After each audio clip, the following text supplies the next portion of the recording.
Hey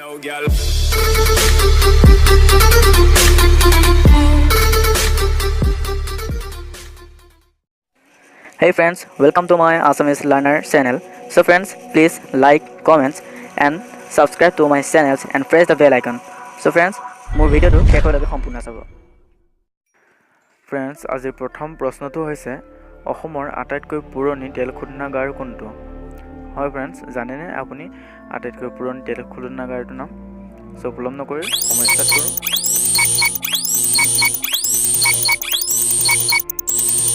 সময় উকলি গৈছে। ইয়াৰ শুদ্ধ উত্তৰটো হৈছে ডিব্ৰুগড়।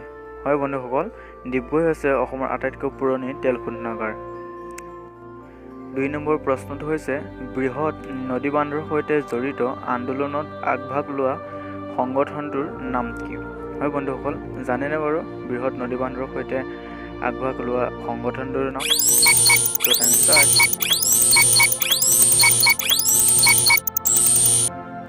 Time over. ইয়াৰ শুদ্ধ উত্তৰটো হৈছে কৃষক মুক্তি সংগ্ৰাম সমিতিৰ, আৰু যি অসমৰ এটা সংগঠন আছিল।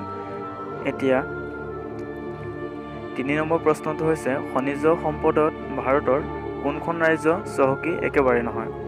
হয় বন্ধু বান্ধৱীসকল, আপুনি জানেনে খনিজ সম্পদত ক্ষেত্ৰত ভাৰতৰ কোনখন ৰাজ্য একেবাৰে পিছপৰা?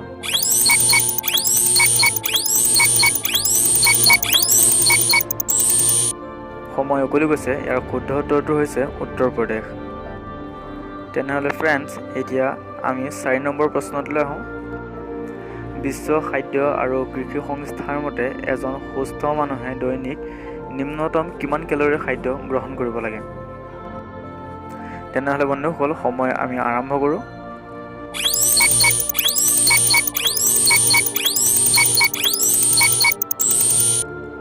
Time over. ইয়াৰ শুদ্ধ উত্তৰটো হৈছে 2500 কেলৰি খাদ্য গ্ৰহণ কৰিব লাগে। এতিয়া শেষৰ প্ৰশ্নটোলৈ আহোঁ। আয়োডিনৰ অভাৱত কি ৰোগ হয়? হয় ফ্ৰেণ্ডছ, আমাৰ শৰীৰত যদি আয়োডিনৰ অভাৱ হয় তেনেহ'লে কি ৰোগ হয় আপুনি জানেনে? সো সময় ষ্টাৰ্ট কৰোঁ আমি।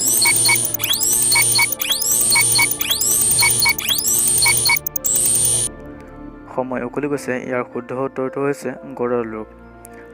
সো তেনেহ'লে বন্ধুসকল, আজিলৈ ভিডিঅ'টো ইমানেই।